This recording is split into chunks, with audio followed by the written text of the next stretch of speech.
I tried scaling this e-commerce brand right here, which was doing roughly $30,000 to $40,000 per month with no clear signs of improvement. And I tried scaling it all the way up to $110,000, and I only gave myself 30 days to make it happen. Now, I've scaled many different brands in the past 2 years alone to $250,000, even $500,000 a month and more. But just a disclaimer regarding this brand, all the numbers that you do see here are in Australian dollars because this brand is run within Australia only. I knew the current strategy that we were using wasn't really scaling because we see that there was a period of stagnation going on within this brand all the way from January until the end of last month, which was basically April. So to make it happen, what I did is I started with the first stage that I take any e-commerce brand through, which is the analysis stage. Basically the stage where I was understanding what the brand had improved or changed in the last 30 to 60 days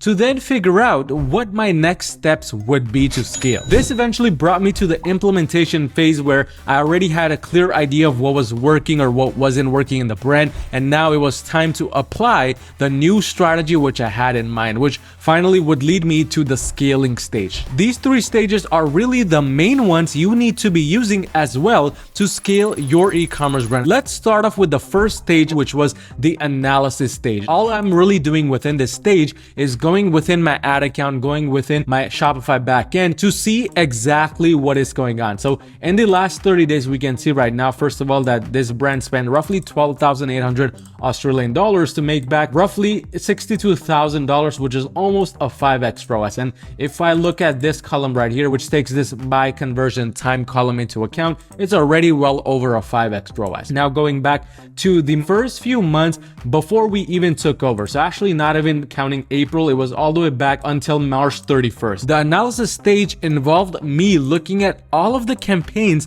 that were running already within that ad account, what the overall fluctuations look like, what the overall results look like. First of all, looking at the overall approach in terms of the chart at the very top, we were already beginning work with this brand more in the middle of January, but one thing I definitely saw during that time was the return on ad spend. It was actually increasing over this period of time, which was a very good thing to see. If we kind of change up the columns, look at the overall conversion value, our overall revenue was increasing week over week, but the clear results, they were not fully visible on the back end, because if we look right here in the month of February and the month of March, the overall increase in sales was very small. I mean, it only increased by about $800, which was not a lot. So we had to take a few deep measures. That's already what was visible when I was looking at all of these campaigns. And some other things I saw when I was looking at these specific campaigns was there were actually a lot of campaigns which were spending money,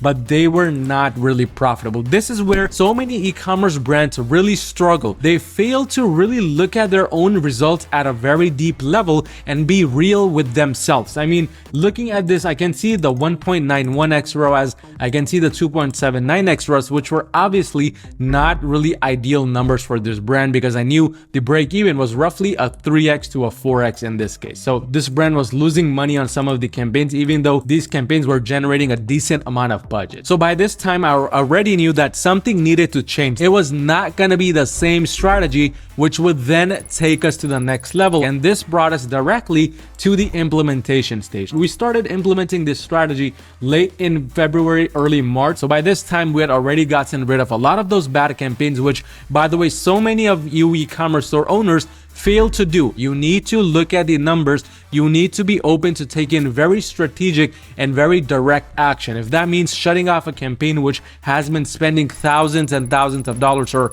maybe that campaign was profitable in the near past, we shut off all of those campaigns and we cut off the number of campaigns that were running by 50%. We narrowed it down to just the 4 best campaigns. One performance max campaign, which, by the way, there was no type of segregation involved in this account, mainly because there were not a huge number of SKUs or products within this account to begin with, hence why segregation was technically not needed. What we did is we actually put a bunch of assets within this Performance Max campaign. I know that's really crazy compared to what I usually recommend, but it just was working for this account. We launched a search campaign for prospecting. This was like a general collection-based campaign. We also launched another collection-based campaign for one of our best-selling products. And finally, we launched the third remarketing campaign, which was acting like a dynamic search campaign, but technically was for remarketing purposes only. So that's essentially kind of the implementation we took for this and how we decided to really scale this brand to the next level. Now, I want you to keep a few things in mind. The first thing was the strategy before was a much fancier strategy than what we eventually decided to go with. And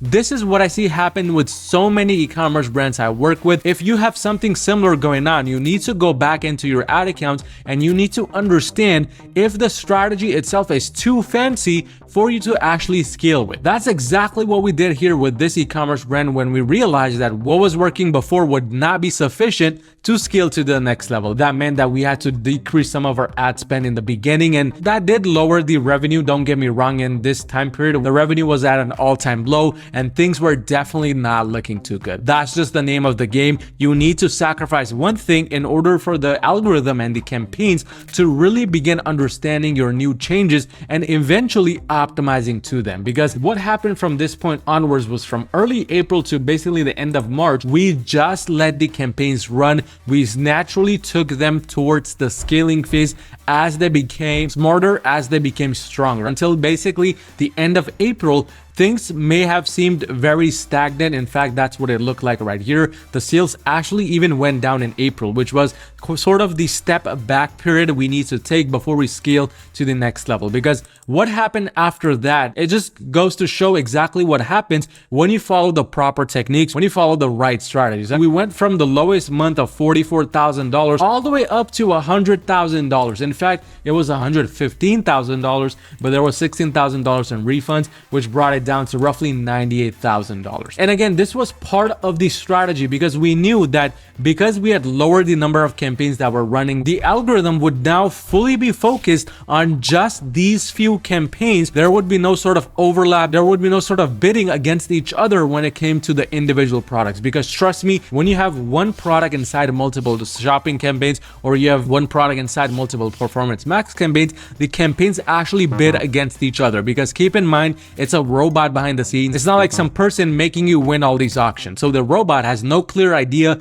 if you're bidding against yourself or if you are bidding against a competitor. So that's why you need to take the right step. That's exactly what we did when we found out that this strategy was working. That's when we introduced vertical scaling. Vertical scaling is fairly simple. It's just increasing your budget. It's going inside to the campaigns, whether it's Performance Max or standard shopping, doesn't matter. Just decreasing the restrictions. So in this case, what we did is we actually decreased the target ROAS. There was a time when this used to be 700% just because of the crazy numbers that this brand owner wanted in order to be profitable. But as we started to lower them, we started to see the campaign was actually spending more and more money, and it was actually getting a lot more significant data as well. We got it to the level of scale where now it's actually limited by the search volume. It's no longer limitation by the bid. It's no longer limitation by the budget. It's just not enough people are searching for the products to begin with. So this is kind of the third limitation which you might often face as you start to scale an ad account. That kind of approach was enough to scale this brand to $115,000 in the month of May. Yesterday we have already done $5,000, so that's about $150,000 we're looking to do